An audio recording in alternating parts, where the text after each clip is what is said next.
Hello guys, welcome to Tutorly. So in today's video, I'm going to show you exactly how to cut in CapCut PC. If you want to remove mistakes, trim away dead air, or slice a single clip into multiple parts, this walkthrough will show you the two fastest ways to do it, so your edits feel clean and intentional. Learning how to cut clips properly is one of the most important skills in video editing. Whether you're editing YouTube videos, tutorials, short-form content, or personal projects, clean cuts help improve pacing and keep your audience engaged. A well-timed cut can remove unnecessary pauses, fix recording mistakes, and make your final video feel much more professional. Start by looking down at your timeline. That long, horizontal area is where your clips live. You'll see a thin, vertical line running through the tracks. That's your playhead. It marks the exact frame CapCut will act on. The playhead is basically your editing pointer. Wherever you place it is where CapCut will apply actions like splitting, adding effects, or making adjustments. Getting comfortable with moving the playhead accurately will make your editing workflow much faster. Click and hold that vertical line and drag it left or right. As you move it, watch the preview to land precisely on the frame where you want your cut to happen. Take a second here to be precise. The cleaner your cut point, the less adjustment you'll need later. A small difference in timing can completely change how your video feels. For example, cutting just before a long pause can keep the energy high, while cutting too late may leave unnecessary silence in your video. The first method uses the toolbar just above your timeline tracks. Find the shortcut panel. Look for the split icon.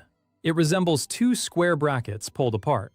With your playhead exactly where you want the cut, click that split icon. Instantly, CapCut slices your footage at that frame. You'll now see your clips separated into distinct pieces on the timeline, which makes it easy to move, mute, or delete a section without touching the rest of your edit.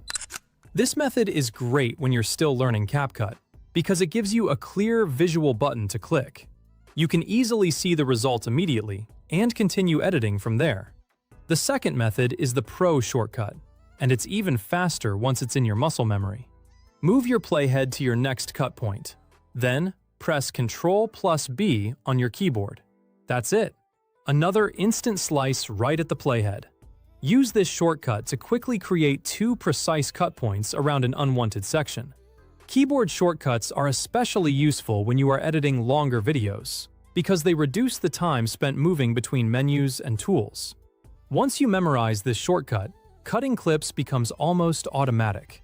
First, place the playhead at the start of the mistake and press Ctrl+B.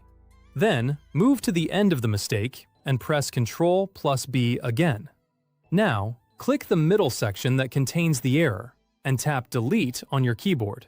That removes the problem area in one clean move, leaving the remaining parts of your clip intact and ready for further editing. This technique is commonly used for removing mistakes, removing repeated sentences, cutting out long pauses, or shortening sections that don't add value to the video. Both methods do the exact same thing. One is a click, the other is a keystroke. Pick whichever feels faster to you in the moment. The best editing method is the one that fits your workflow. Beginners may prefer the toolbar option because it's easier to remember, while experienced editors often prefer keyboard shortcuts because they save time. The key is always the same. Position your playhead exactly where you want the action. Then, apply the split. And that's all you need for precision timeline cuts, using quick mouse clicks or keyboard shortcuts. With these two approaches, you can trim away mistakes, tighten your pacing, and keep your story flowing smoothly. After making your cuts, remember to preview your timeline from a few seconds before and after the edit. This helps you make sure the transition feels natural and that no important part of your video was accidentally removed.